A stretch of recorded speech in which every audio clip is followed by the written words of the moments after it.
reading Paddington Turns Detective and other funny stories. Okay, I am going to start reading from page 20. Shortly after, anyone watching the Brown's house would have seen the small figure of a bear emerge from the front door and make its way towards the market. Fortunately for Paddington's plan, no one saw him leave, nor did anyone see him when he returned, while later carrying a parcel in his hand. There was an excited gleam in his eyes as he crept back up the stairs and into his bedroom, carefully locking the door behind him. Paddington liked parcels, and this one was particularly interesting. It took him a long time to undo the knots on the strings because his paw was trembling with excitement. But when he did pull the paper apart, I revealed a long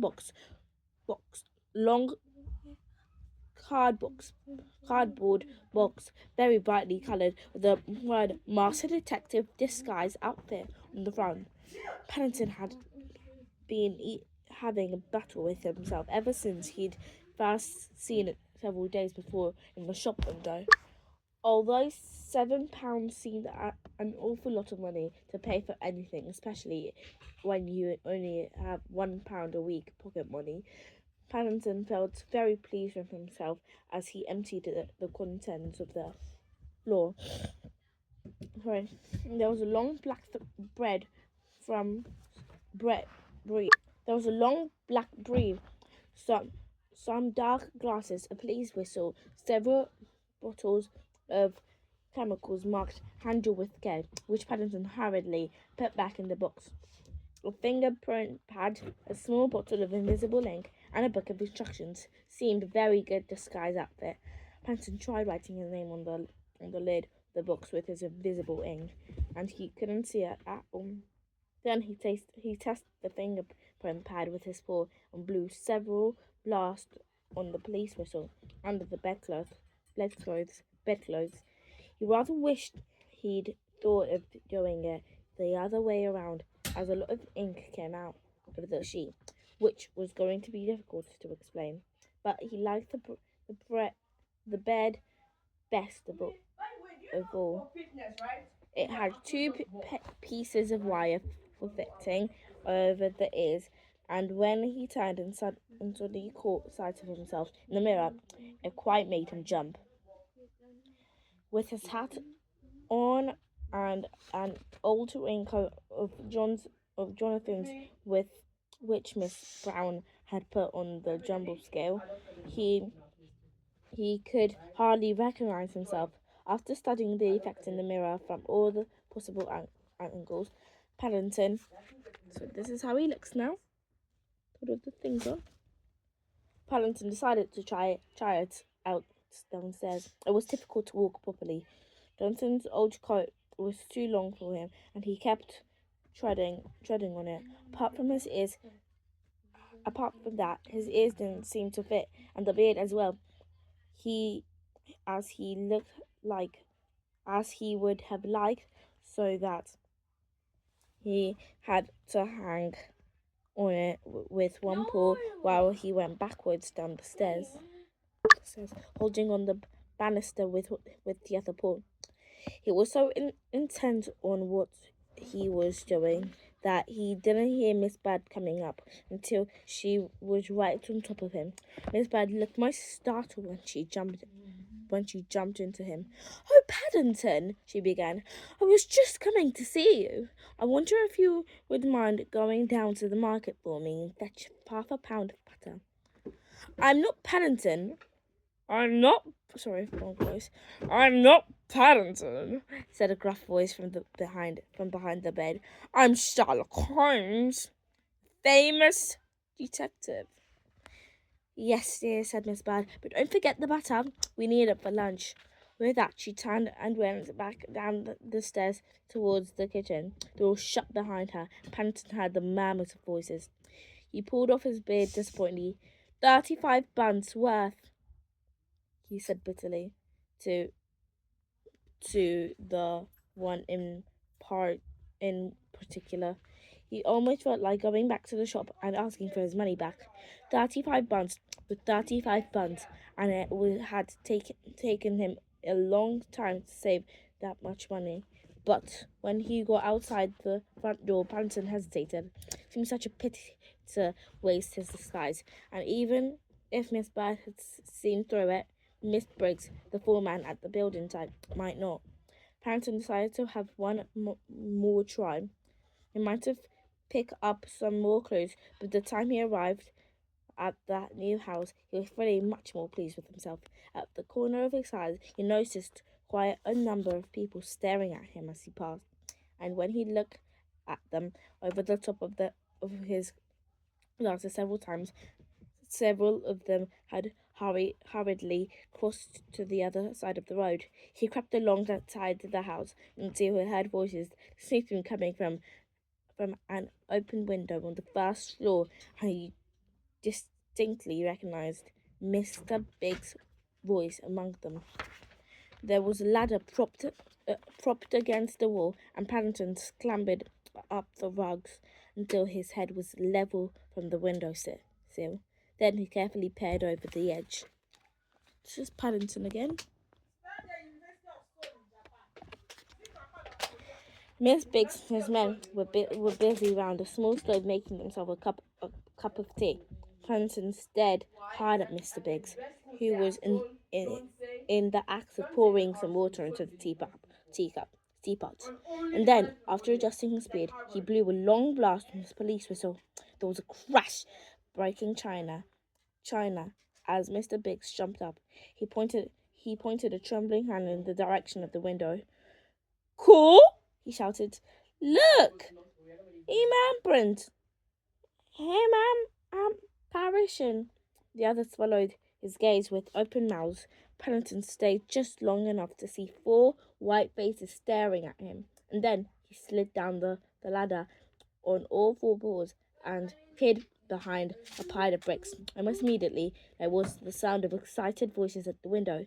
Can't see it now, said a voice. Must have vanished. Cool, repeated Mr. Big, mopping his brow with a spotted handkerchief. Whatever it was, I don't never want to see nothing like it again. Fair chilled me to the narrow bit. Did. Sorry, guys. With that, he slammed the window shut, and the noises died away. From behind the pile of bricks, Paddington could hardly believe his ears.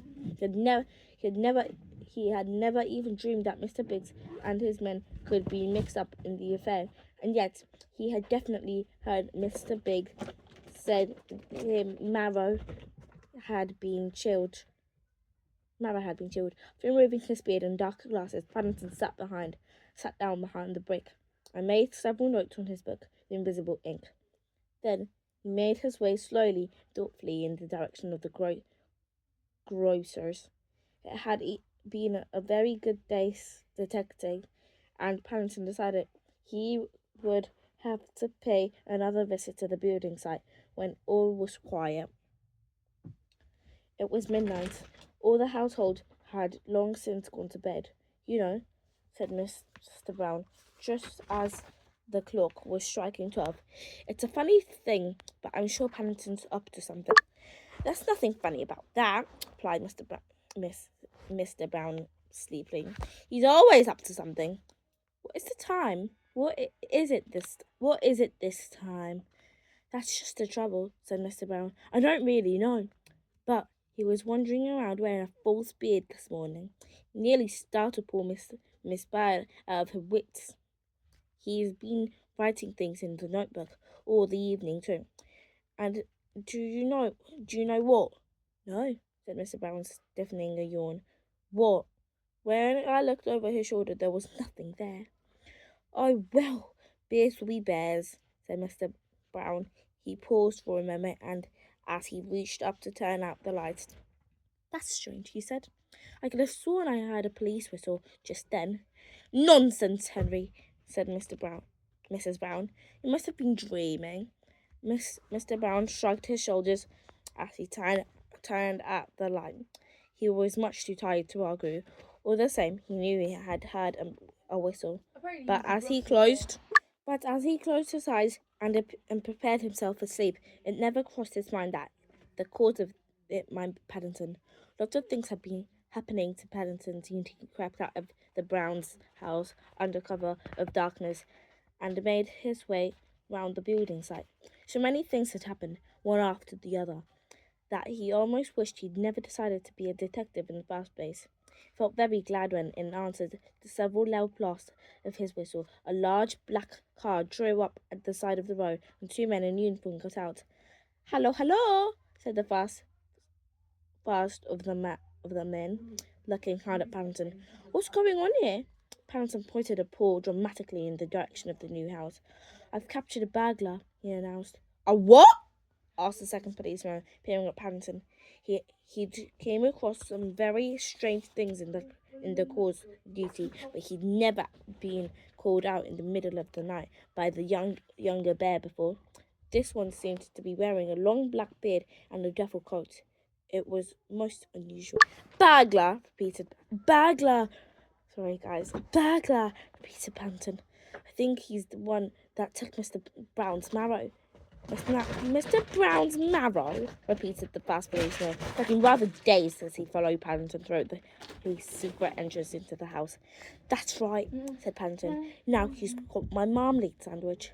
I think a big parcel of them inside with me in case I got hungry while I was waiting." "Of course," said the second policeman, trying to humour Paddington. "Marmalade sandwich." He tapped his forehead as he looked at his colleague. "And where is this burglar now eating your? And where this is the burglar now eating your sandwiches?" "I expect so," said Paddington. I shut him in the room, and I put a piece of wood under the door so that he couldn't get out. I got my beard caught in one of the sandwiches, so I switched my torch on to take some of the hairs off the marmalade, and then it happened." "What happened?" chorused the policeman. They were finding it rather difficult to keep up with Paddington's description, of course, of the event. "I saw something flashing a light outside the window," explained Paddington, as patiently as he could. "Then I heard footsteps coming up the stairs, so I lay in wait." He pointed towards a door at the top of the stairs. He's in there." Before either of the policemen could ask any more questions, there came the sound of banging, and a voice cried, "Let me out!" "Good heavens!" exclaimed the policeman. "There is someone in there." He looked at Paddington with renewed respect. Did you get a description, sir?" "He was about 8 feet tall," said Paddington recklessly, "and he sounded very cross when he found he couldn't get out." Said the second policeman. Well, we'll soon see about that. Stand back." With that, he pulled the piece of wood from under the door and flung it open, shining his torch into the room. Everyone stood back and waited for the worst to happen. To their surprise, when the man came out it was another policeman. Locked in, locked in," he exclaimed bitterly. "I see some lights flashing from an empty house, so I go to investigate. And what happens? I'm locked in by a bear." He pointed towards Paddington. And three policemen were looking at him. Wait, no. He pointed towards Paddington. And if I'm not mistaken, that's him." Paddington suddenly began to feel very small. All three policemen were looking at him, and in the excitement, the bear had fallen off one ear. Said the first one. "And what were you doing in an empty house at gone midnight, young fella?" bellowed me bear. "And wear a disguise at night. I can see we shall have to take you along the station for questioning, and we can read the rest of the chapters tomorrow, or maybe never. But bye, guys.